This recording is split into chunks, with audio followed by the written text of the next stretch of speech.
उसमें से एक फन वे है कि हम वर्ड्स को उसके फीलिंग्स के हिसाब से समझें। जैसे कि यहाँ कुछ वर्ड्स मैंने क्रिएट किए वो कह के, जैसे किसी में हैप्पी फीलिंग होती है तो जैसे कि सीरीन, हैप्पी फीलिंग है। कुछ वर्ड्स होते हैं जो थोड़े सैड फीलिंग के होते हैं। कुछ होते हैं जिसमें कि हम शॉक हो जाते हैं या फिर सरप्राइज्ड हो जाते हैं। कुछ होते हैं जिसमें हम डर जाते हैं। कुछ में हम किसी को इंटिमिडेट करते हैं, डराते हैं, धमकाते हैं या अब्यूज़ करते हैं।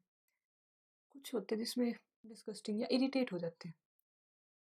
एक फीलिंग होती है इरिटेशन की। एक होती है जिस किसी को छोटा दिखाना या कुछ चीज़ मिनिमल होना, जैसे काफ़ी छोटी है वो, उसका मतलब इतना इम्पैक्ट नहीं है, नेग्लेक्टफुल है वे चीज़ें। कुछ होती है तो बहुत ही ज़्यादा जैसे हैबिचुअल है या फिर होती है बस।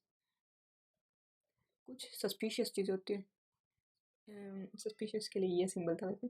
ये है कि हम कुछ चीज़ें सतर्कता से करते हैं, कुछ चीज़ें बहुत ही सोच समझ के। ये सिंबल था। उसके अलावा जब हम ज़िद्दी होते हैं या हम सिर्फ अपनी गलती नहीं नहीं सिर्फ मैं अपनी मानूँ, तो उसके लिए ऐसा सिंबल मैंने क्रिएट किया।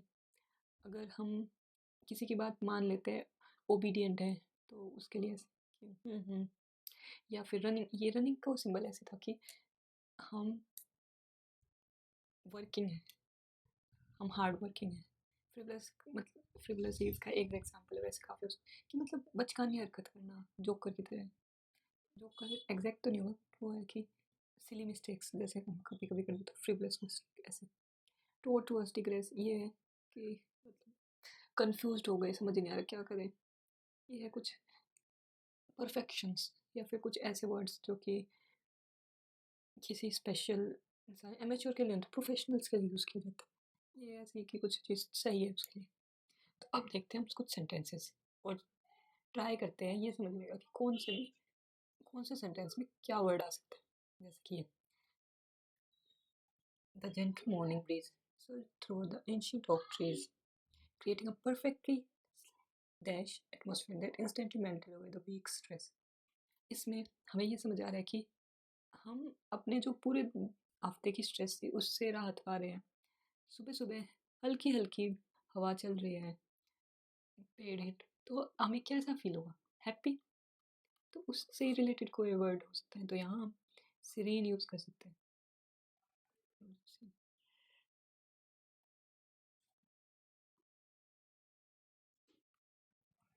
उसके अलावा नेक्स्ट वर्ड पे देखते हैं। The fading autumn sunset cast a dash glow on a quiet empty park evoking a deep sense of nostalgic longing. Nostalgia hit हो रहा है। फेडिंग समन, ऑटम समझ गए। सनसेट, सनसेट के टाइम पे कैसा हमें फील होता है? शांत, कुछ खाली खाली पार्क है, काफ़ी नॉस्टैल्जिया फील हो।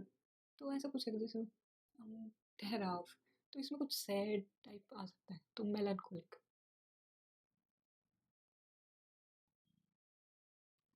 ऐसे ही नेक्स्ट देखते हैं। The sudden slam of door dash the sleeping cat causing it to bolt under the bed. मतलब कि वो बेड के अंदर घुस गई जल्दी से भाग के। तो इसमें क्या ही हो सकता है कि अचानक से कुछ सडन हुआ है, तो मतलब उसको शॉक लगा है। और शॉक से ये सिमिलर क्या हो सकता है? स्टार्टल्ड, तो यहाँ आएगा स्टार्टल्ड। अब नेक्स्ट देखते हैं। After the heavy rain washed away the soil beneath the foundation, the old cabin was left in a highly dash position on the edge of the cliff। इसमें हमें क्या पता चल रहा है कि बारिश हुई है, उसके बाद जो अनस्टेबिलिटी आई है कि मान लो एक क्लिफ पे हम किसी ऐसे टेबल टॉप पे कुछ रखते तो अनस्टेबल है, इक्विलिब्रियम अनइक्विलिब्रियम। तो क्या ही वर्ड हो सकता है कि हमें डर लग रहा है, हो सकता है कि वो खतरनाक पोजीशन है हमारे लिए, अनस्टेबल है, तो इसमें वर्ड हो सकता है प्रिकेरियस।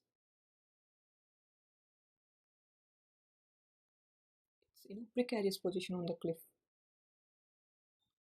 अब नेक्स्ट देखते हैं।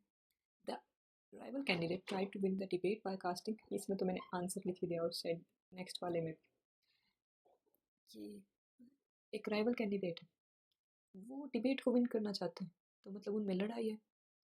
दे are in versus of each other. तो वर्सेस में अपोनेंट कैरेक्टर को हम ज़्यादातर हार्म करने की कोशिश करेंगे, aspersion, जिसमें तो ये वाला वर्ड यहाँ सूट हो। अब नेक्स्ट देखते हैं। The constant loud noise outside my window was incredibly obnoxious and made it impossible to concentrate on my work. जिससे हम इरिटेट हो जाए तो वो obnoxious एक अच्छा वर्ड है उसके लिए। अब देखते हैं next. Despite the intense pressure, the result did not felt as she delivered the final presentation. यहाँ हो सकता है to fall या फिर छोटा diminish हो जाना। diminish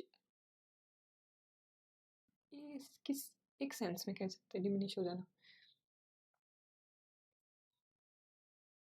तो यहाँ वर्ड होगा felt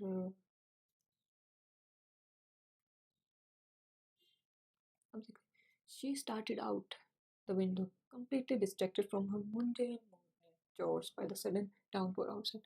कि जो हम रेगुलर हैबिचुअल कि सुबह उठते हैं, मॉर्निंग वॉक पे जाते हैं, सफाई करते हैं, एक मुंडेन जो मॉर्निंग रूटीन है उससे हटके अगर हम कुछ कर रहे हैं तो इसमें वो वर्ड हो मुंडेन। ऐसे ही काफ़ी सारे वर्ड हैं और ये एग्जैक्टली इससे रिलेटेड है। तो एक नेक्स्ट क्लास में हम इनके बारे में बात कर सकते हैं, जैसे कि इससे ग्रेगेरियस, हैप्पी एक बहुत ही